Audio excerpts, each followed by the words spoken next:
Yeah. Hi guys, how is it going? It's great to be back with a new video. Today we're going to speak only Romanian, so if you don't know this language, please make sure that your subtitles are switched on. We're going to talk about how and why I have learned Romanian. It's still a work in progress, obviously. I decided to just press record and talk, so there are going to be a few mistakes there, but who cares, right? I mean, the most important thing is that we have fun with languages and that we also learn from the mistakes that we make, right? So that's what I think, at least. So what else? Oh yeah, Brussels weather today is awful, so I'm really sorry. I think there is going to be some blurring here and there. The camera is going to go out of focus. I'm really sorry. I can't really help. It, but yeah, that's Belgian summer. So yeah, sorry about that. I don't want to make this introduction too long though, so I will leave the floor to myself, but in Romanian, and I will see you later. Thank you, hope you enjoy, and bye-bye.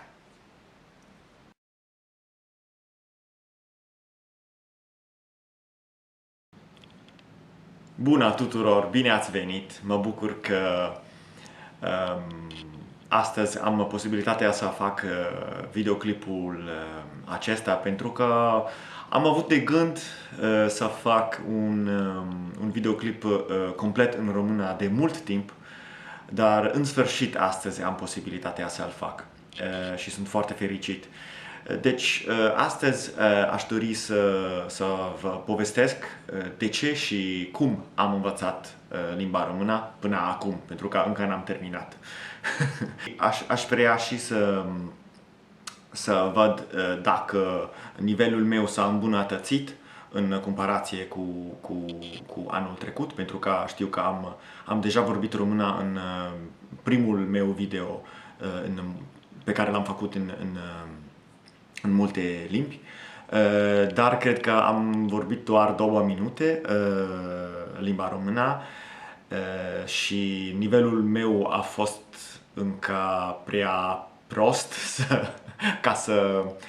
ca să fiu capabil să vorbesc despre ceva mai complicat decât vorbesc româna, pentru că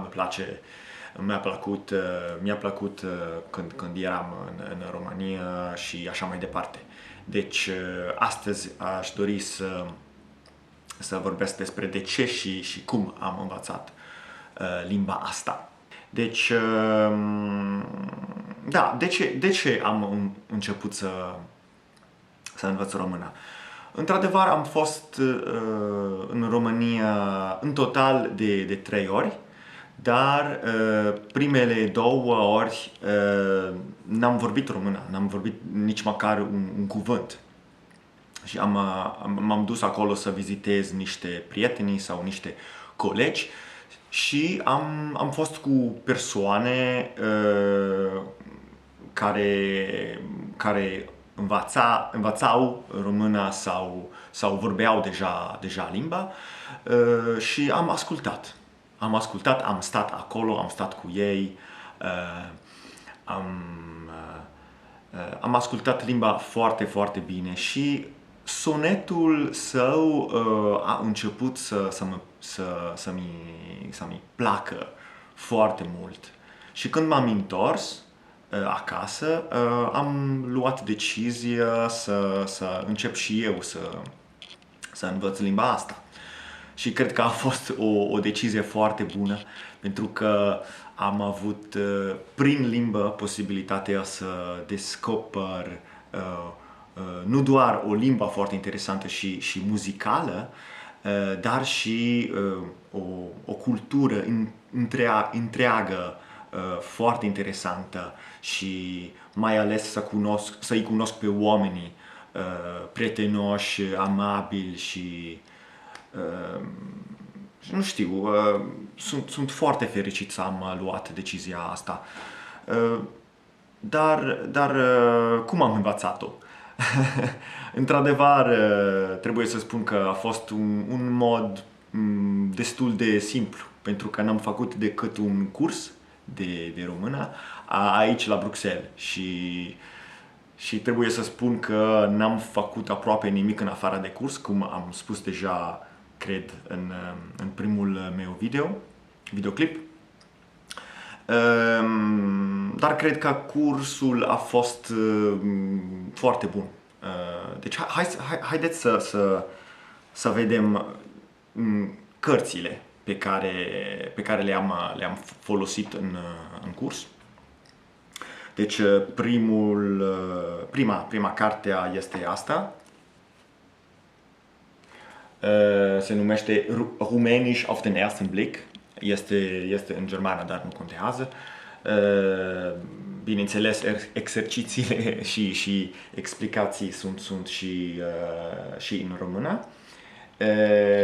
Și este multă gramatică aici, dar și foarte, foarte multe exerciții care sunt foarte bine făcute, cred eu. Și în combinație cu cartea asta am utilizat și Puls, manual de limba română pentru străini. Și cartea aceasta este, aș spune, mai puțin bazată pe gramatică și este mai mult bazată pe limba cotidiană, pe folosirea cotidiană a limbii. Și asta este foarte interesantă. Doar cred că cea mai utilă pentru mine, cel puțin, a fost asta. Deci româna de bază, Essential Romanian. Este o carte în care gramatica este explicată într-un mod mai clar. Și fiindcă mie îmi place gramatica foarte mult, asta a fost foarte, foarte bună. O carte foarte bună, cred eu. Dar ce am făcut? În afară de curs n-am făcut decât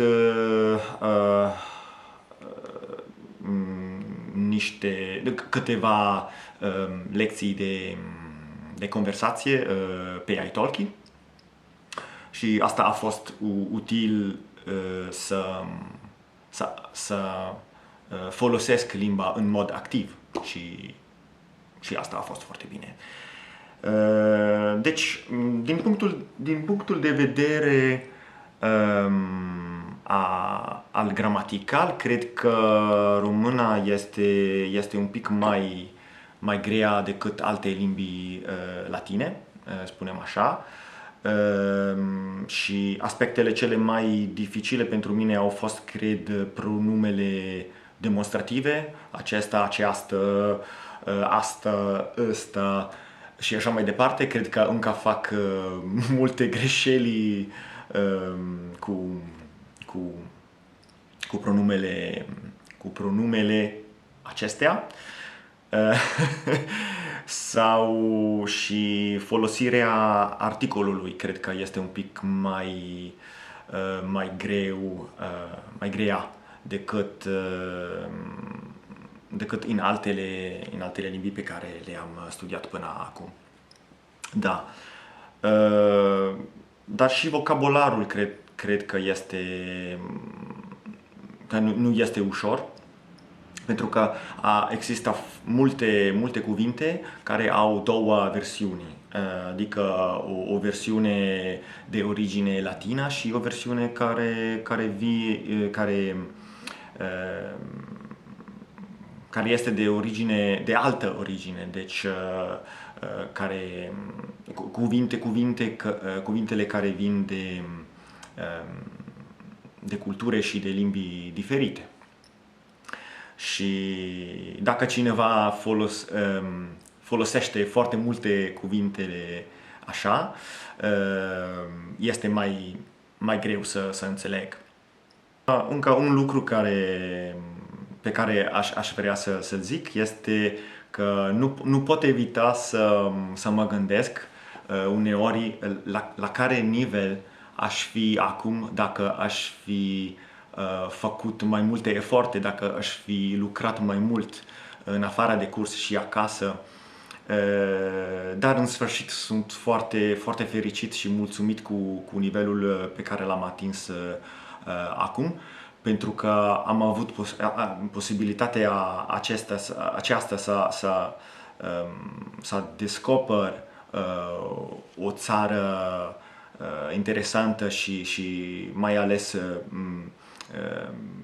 pe oameni foarte, foarte interesanți. Da, și cred că e tot. Este lucrul cel mai important pentru mine. Chiar dacă fac încă greșeli, asta nu contează. Și vizul meu final ar fi să citesc și literatura, pentru că știu că literatura românească este foarte bogată. Și da, în viitor aș dori să citesc și românești. Da, cred că e tot. Dacă aveți întrebări, spuneți-mi cu comentariile și sunt foarte, foarte mulțumit să am avut posibilitatea să fac videoclipul ăsta. Dacă și voi învățați română, spuneți-mi, vă rog, de ce și care sunt dificultățile cele mai mari pe care le aveți. Deci, e tot. Mulțumesc pentru atenție și mai vorbim. La revedere, pa, pa!